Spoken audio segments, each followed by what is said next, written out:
श्री ज्ञानदेव तुकाराम प्रभु रामचंद्र भगवान की जय। माऊली ज्ञानेश्वर महाराज की जय। हरे राम राम राम हरे हरे, हरे कृष्णा कृष्णा कृष्णा हरे हरे। हरे राम राम राम हरे हरे, हरे कृष्णा कृष्णा कृष्णा हरे हरे। हरे राम राम राम हरे हरे, हरे कृष्णा कृष्णा कृष्णा हरे हरे। हरे राम राम राम हरे हरे, हरे कृष्णा कृष्णा कृष्णा हरे हरे। हरे राम राम राम हरे हरे, हरे कृष्णा कृष्णा कृष्णा हरे हरे। हरे राम राम राम हरे हरे, हरे कृष्णा कृष्णा कृष्णा हरे हरे। पुंडलीक वरदारी विठ्ठल श्री ज्ञानदेव तुकाराम पंढरीनाथ भगवान की जय। माऊली ज्ञानेश्वर महाराज की जय। जगद्गुरु संत तुकाराम महाराज की जय। हरी नमो ज्ञानेश्वरा निष्कलंका, जयाची गीतेची वाचिता टीका। ज्ञान होय लोका अति भाविका ग्रंथार्थिया। प्रथम नम गणनाथ मा शंकराचे सुता चरणावरी ठेवून माता साष्टांग्याता दंडवत। दुसरी वंदो सारदाजी चतुराननाची आत्मजा वाक् सिद्धी पाविजे सहजा तिच्या चरण ओजा दंडवत। आता वंदो देव ब्राह्मण ज्यांचे पुण्य पावन प्रसन्न होती श्रोते त्या माझे दंडवत। आता वंदो साधू सज्जन नित्य हृदय हरीचे ध्यान विठ्ठल नाम उच्चारित जनतया माझे दंडवत। आता वंदो रंगभूमिका कीर्तने उभी होती लोका टाळ मृदंग श्रोते देखा त्या माझे दंडवत। ऐसे नमन करुणे सकळा हरि कथा बोले बोबडिया बोला। अज्ञानी मनोनी आपुलिया बाळा चालवे सकळा नामा म्हणे। विवेकाने जाणे सुगठित समाजा टिकविले, महासिद्धांताचे गुण रसिकत्व उकलिले। लसित रसे तरतरविला श्री भागवत रूप, तया ज्ञानेशाते विमलमती वंदन करू। नमो ज्ञानेश्वरा निष्कलंका, जयाची गीतेची वाचिता टीका। ज्ञान होय लोका अति भाविका ग्रंथार्थिया। प्रस्तुत प्रवचन रूपी सेवेकरता निवडलेली ओवी ग्रंथराज ज्ञानेश्वरी। ज्ञानेश्वरी संदर्भात ज्या वेळेला शांती ब्रह्मनाथ बाबा ज्ञानेश्वरीचं संशोधन केलं, त्यावेळेला ज्ञानेश्वरीच्या संदर्भात ज्या काही ओव्या त्यांनी काढल्या त्यापैकी एक ओवी म्हणजे आजची ओवी आहे। नमो ज्ञानेश्वरा निष्कलंका, जयाची गीतेची वाचिता टीका।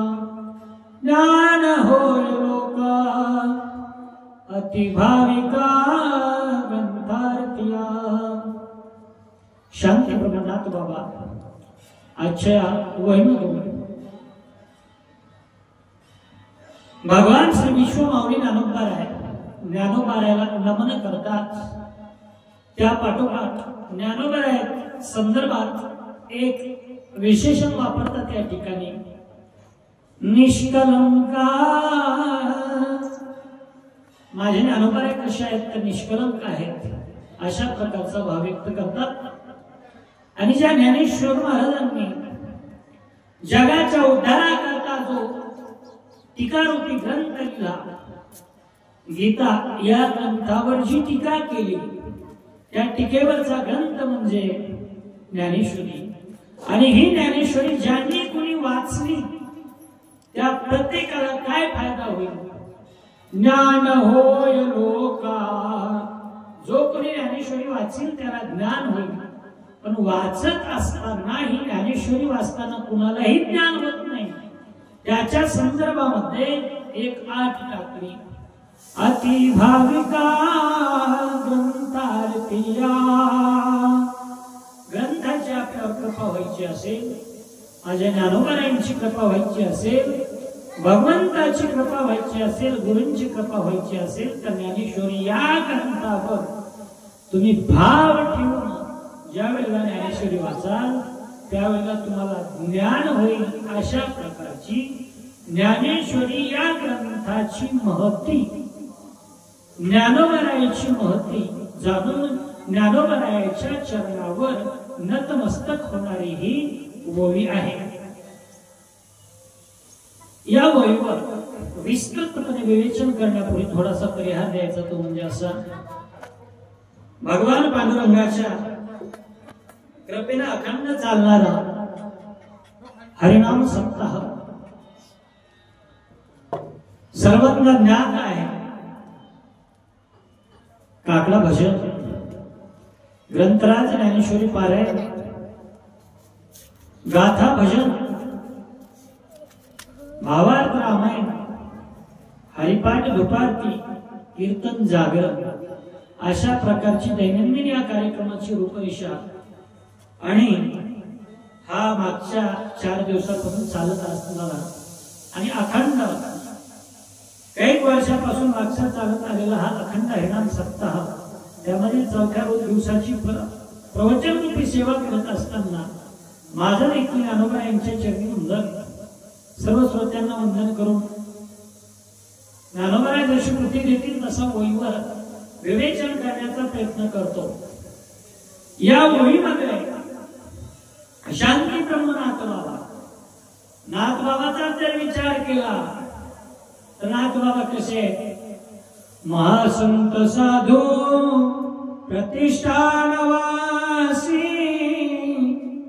स्मराय कनाथापदी मुक्तिरासी जयाचे ग्रही कृष्णजी कार्य करिता नमस्कार माझा सद्गुरु एकनाथा कावडीने पाणी जागरीच्या कृपाणी वाहे अनन्य भक्ती भावे निळावंदित से पाये ओवाळ आरती स्वामी एकनाथा तुमचे नाम घेता हरे भव भय चिंता.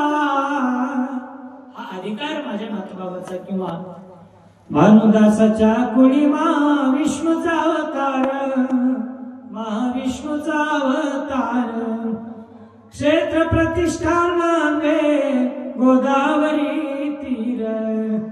हा अधिकार नाथबाबाचा, ते अधिकार संपन्न नाथबाबा आज माझ्या ज्ञानोबारायांच्या चरणावर नमन करतात. नमन करण्याच्या पाठीमागे काही भाव आहेत. ते असे, नमन का करावं, नमन कोणाच्या समोर करावं,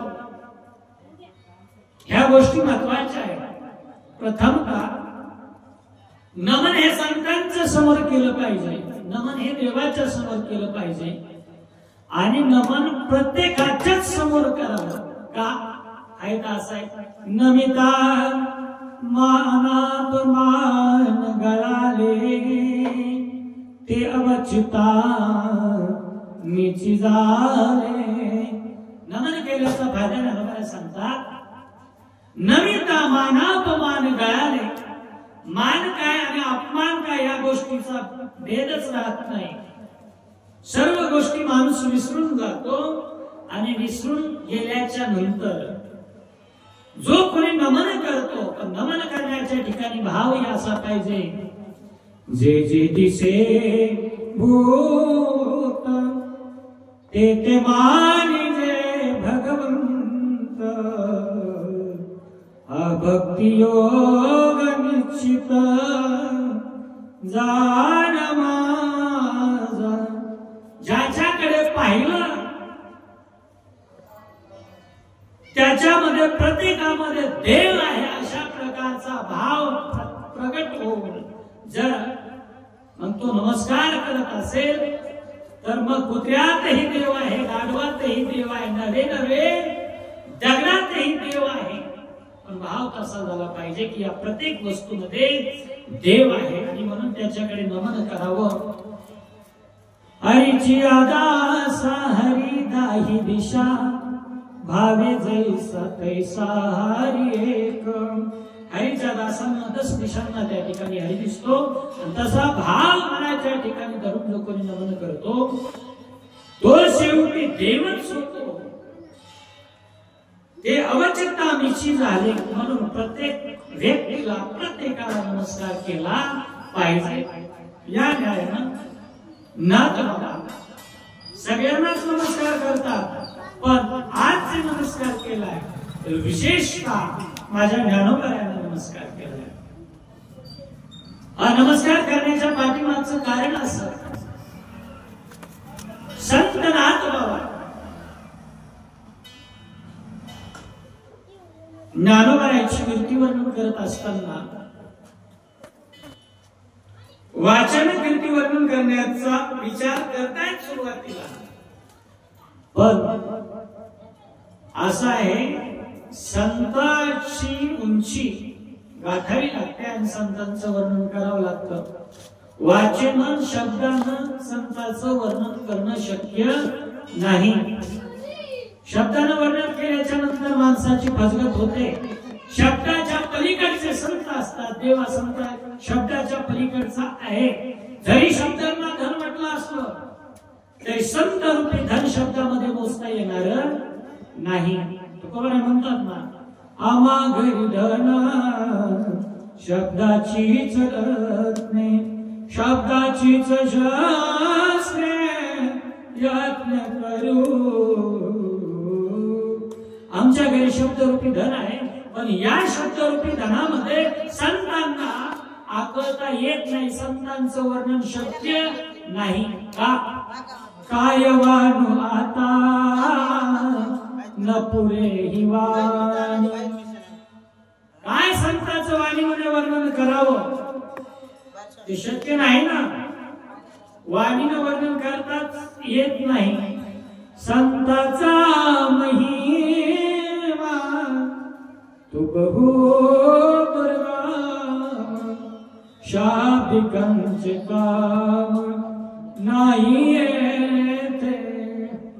शब्दामध्ये संतांचा महिमा वर्णन करणं, संतान अशा आहेत हे सांगणं शब्दामध्ये जमणार नाही. म्हणून काय करावं, वर्णनच करू नये का. वर्णन करावं पण शेवटी नाईलाज होतो, म्हणून शेवटी म्हणावं लागतं याला ग्याता स्तुती सांडोनी निवांता चरणी ठेवी जे माता हेची भरे. मग शब्दामध्ये संतांचं वर्णन शक्य नाही. म्हणून माझ्या नाथबाबांनी ठरवलं की आता बस एकच नमो ज्ञानेश्वरा निष्कलंका. म्हणून नमन आहे माझ्या नाथबाबांना. आणि वर्णन तर केलं ना बाबांनी शब्दाने. कसं केलं, कैवल्याचा पोतळा प्रगटला भूतळा चैतन्याचा जिवाळा ज्ञानोबा माझा साधकांचा माय बाप दरोषणे हरवी ताप सर्वभूती सुखरूप ज्ञानोबा माझा ज्ञानियांचा शिरोमणी वंदे जो का पूज्यस्थानी चिंतनाकाचा चिंतामणी ज्ञानोबा माझा ब्रह्म साम्राज्य दीपिका वर्णियली गीतेची टीका. असे वर्णन केलं सगळं, पण शेवटी वाटलं मी जे वर्णन केलंय त्याच्याही पलीकडे माझे ज्ञानोबाराय आहे. किती पलीकडे ज्ञानोबारायांची उंची आहे. माझे ज्ञानोबाराय म्हणजे त्रैलोक्याचे जीवन ज्ञानोबा माझा. संपूर्ण त्रैलोक्य वाचवणारा जर पाणी कोणतं असेल, जीवन कोणतं असेल, तर माझी ज्ञानोबा आहे. म्हणून शेवटी एकच केलं, नमो ज्ञानेश्वरा. म्हणून या ओळीमध्ये पहिला शब्द जो आला तो नमो ज्ञानेश्वरा. निरोबा सुद्धा ज्ञानोबा रायांचं वर्णन करत असताना तेच करतात. काय करतात? नमो ज्ञानेश्वरा, नमो ज्ञानेश्वरा, निवृत्ती उदारा, सोपम देवा मुक्ताबाई नमो, त्रिभुवन पावनी, आदत्याय जनाने देवाची. निरोबरायाने सुद्धा काय केलं? नमनच केलं. म्हणून वळीची जी सुरुवात आहे, नमो ज्ञानेश्वरा, ज्ञानोबारायाला नमन केलेलं आहे. निरोबराय नमन करतात, नमो ज्ञानेश्वरा, नमो ज्ञानेश्वरा. पण याच्या अगोदर माझ्या निरोबरायाने ज्ञानोबरायाची ख्याती, कीर्ती, कर्तव्य काय, ज्ञानोबरायांनी काय केलं हे काही ठिकाणी वर्णन केलं. ते असं की माझ्या ज्ञानोबरायांनी आणि या 4 भावंडांनी जगासाठी काय केलं होतं. एका अभंगात ज्ञानोबराय म्हणतात, उभारीला ध्वज तीही लोकावरी, ऐशी चराचरी कीर्ती ज्यांची, ते ज्ञानेश्वर. ते माझे ज्ञानोबराय आहेत, ते निवृत्तीनाथ आहेत. त्यांनी ही कीर्ती केली आहे. म्हणून नमो ज्ञानेश्वरा, ज्ञानोबरायाला नमन केलं. बाकी सर्व संतांचा सुद्धा विचार करा. नाथ बाबांनी या मोहीमध्ये तर नमन केलंच, पण दुसरीकडे सुद्धा म्हणतात, ज्ञानाबाई माझी अनाथाची माय, एका जनार्दनी पाय वंदितसे. नाथ बाबा म्हणतात, माझे ज्ञानोबराय कोण आहेत? माझे ज्ञानोबराय म्हणजे जगाची माय, विश्व माऊली, सगळ्या जगाचा सांभाळ करणारे संत. माय बापाच्या प्रेमामध्ये तरी तुझा भाव निर्माण होत असेल, पण ही जी आमची जगाची माय आहे ना, त्या माईच्या प्रेमामध्ये तुझा भावच नाही. ज्यांनी त्रास दिला त्या त्रास देणाऱ्या व्यक्तीच्या संदर्भामध्ये सुद्धा काय उद्गार निघाले, जे खलाची व्यंकटी सांडो, तया सत्कर्मी रती वाढो, भूता परस्परे पडो, मैत्र जीवांचे. जे खरं आहे, जे दुष्ट आहे, दुर्जन आहे, अशा लोकांना सुद्धा जवळ करणारी माय म्हणजे ज्ञानोबराय. म्हणून ज्ञानाबाई माझी अनाथाची माय, एका जनार्दनी पाय वंदितसे. म्हणून नमन केलं, नमो ज्ञानेश्वरा. सांगून गेलो मी तुम्हाला की ज्ञानोबराय कसे जवळ करतात दुष्टांना देखील. ज्ञानोबराय ज्या वेळेला आळंदी क्षेत्राच्या ठिकाणी काखेमध्ये झोळी, 4 पालवी घातलेली, 4 पालवी काखेत घातली आणि जातात गावामध्ये.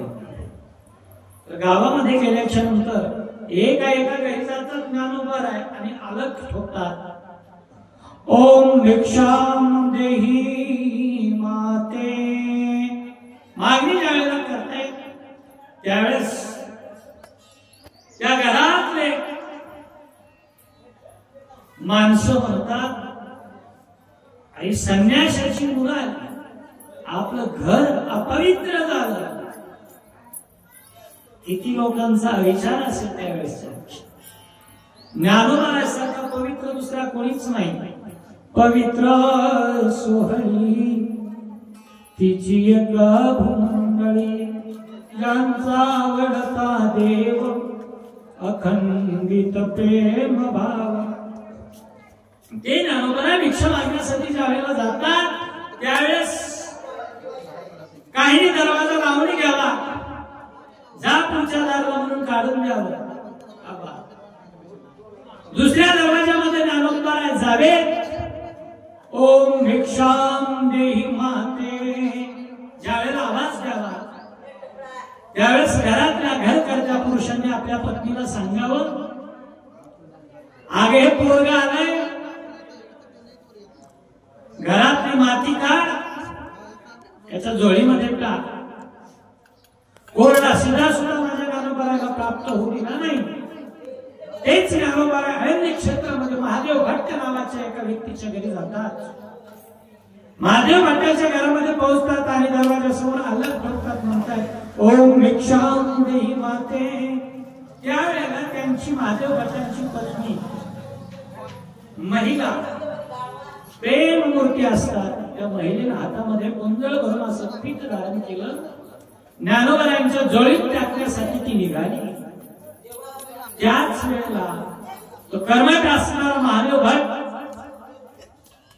सांगू लागला, रेणुके, पत्नीचं नाव रेणुका, रेणुके कुठे निघालीस? सांगितलं, ज्ञाना आलाय, ज्ञानाच्या जोडीमध्ये पीठ टाकण्यासाठी जाते. त्यावेळेला त्यानं सांगितलं, कुठला? अगे ही संन्याशांची काय, यांच्या वडिलांनी संन्यास दीक्षा सोडून काय केलंय, गृहस्थाश्रम स्वीकारलाय आणि नंतर ही मुलं जन्माला आली, म्हणजे वडिलांनी धर्म सोडला, सेल खाल्लंय, सेल खाण्याच्या लायकीचे आहे. गोठ्यात सेल आणि यांच्या झोळीमध्ये टाक, असा तो बोलणारा कर्मठ. पण याचीही उत्तरावस्था, हा माणूस काही दिवस निघून जातात, दिवस पालटायला वेळ लागत नाही, म्हणून चलती घडी तिच्या तोऱ्यात माणसानं कोण जायचं नाही. दिवस पालटले, कणखर शरीराने असणारा, धन दौलत असणारा हा महादेव भक्त दिवस बदलले आणि त्याला पक्षाघात झाला. अर्धांगवायू आपल्या परिचयाचा शब्द, अर्धांगवायू झाला आणि हा ज्या ज्ञानोबा यांच्या जोडीमध्ये गोठ्यात सेन आणून टाकायला सांगितलं होतं, त्याला आता घरात जागा राहिली नाही, त्याच गोठ्यामध्ये जावं लागलं. त्याची बाज गोठ्यामध्ये पडली आणि एक एक क्षण मोजत होता, एक एक दिवस वर्षासारखा जात होता. सुखाचे दिवस भरकन निघून जातात, दुःखाचे दिवस कंठता कंठत नाही. ज्ञानोबांनी पराक्रम केला, काय सांगू देवा ज्ञानोबाची ख्याती, वेद महिषामोती वदविले, कोठवरी वाणू याची स्वरूप स्थिती, चालविली विनंती मतिकेची. हा पराक्रम माझ्या ज्ञानोबांनी केला आणि ज्ञानोबा राय देण्याला बोलून आळंद पैठणकरांचं शुद्धीपत्र घेऊन आळंदीत येतात आणि ज्ञानोबांच्या कानावर निवृत्ती दादानी घातलं, ज्ञाना अरे आपल्याच या आळंदी क्षेत्रामधला एक महादेव भट्ट नावाचा व्यक्ती, त्याला पक्षाघात झालाय, कळा नाही ज्ञाना, आपल्याला त्याच्याकडे जायचंय आणि त्याचं दुःख निवारण करायचंय. गुरूंची आज्ञा भेटल्याबरोबर निवृत्ती दादाकडे माझ्या ज्ञानोबारायांनी पाहिलं. निवृत्तीनाथांनी डोळ्याने सांगितलं, ज्ञाना मागचं सगळं विसरायचंय असतं आणि सगळं विसरून जगाच्या कल्याणा संतांच्या विभूती देह कष्टविती परोपकारे जगाचं कल्याण करण्यासाठी आपण आलेलो आहोत. म्हणून जरी मागच्या वेळेला दुःख झालेलं असलं, शब्दशास्त्रे झाले क्लेश, संती माना व उपदेश. ज्ञाना उपदेश मान आणि उपदेश मानून आपण त्यांच्या घरी जाऊन त्यांचं दुःख निवारण करण्याचं काम करू. दादाने सांगावं आणि सत शिष्यानं ऐकावं. काना वचनाची भेट झाल्याबरोबर जो खळ दुर्जन कर्मठ असणारा तो महादेव भट शेवटच्या घटका मोजीत बसलेला गोट्यामध्ये पडलेला ज्ञानोद्धार आहे त्याच्या घराकडे जातात आणि महादेव काका तुम्हाला मी दुरुस्त करायला आलोय. त्यावेळेला म्हातारं कसं बोललं, अरे संन्यासाचं दर्शन याला म्हणतात सुमुजाला पृथ्वी घ्या नाही, जित्याची खोड गेल्याशिवाय जात नाही. अशातलं म्हातारं म्हणलं. शेवटच्या घटका मोजणारा सुद्धा म्हणलं मला संन्यासाच्या मुलाचं जायचं नाही. तुम्हाला बघायचं नाही तर मी तुम्हाला नीट करायला आलो. तुम्ही जे बाजीत पडला तुम्हाला उठवलं तर उठवलं तर उठवल्यावर मला आनंद होईल. म्हातारा ज्या वेळेला बोललं त्यावेळेला माझ्या जवळ होता. आपला कोमल हस्त त्याच्या ज्या अंगावरून ज्या भागावरून पक्षाघात झालेला होता हात फिरवतात आणि त्याला एकच सांगतात, मला मी ज्यावेळेला हात फिरवतो त्यावेळेस माझ्या परमात्म्याचं स्मरण कर. ज्ञानोबराने रामकृष्ण हरी उच्चार करावे आणि हात फिरवावा. पडल्या पडल्याच्या म्हाताऱ्याने रामकृष्ण हरीचा उच्चार करावा. 3 वेळेला हा कमलपत्राप्रमाणे कोमल असणारा हात माझ्या ज्ञानोबरायाचा त्याच्या अंगावर ठेवला. नवन झालं. जो महादेव बऱ्याच दिवसापासून पडला होता त्याच्या देहामध्ये चेतना आली आणि तो उठवून माझ्या ज्ञानोबरायाच्या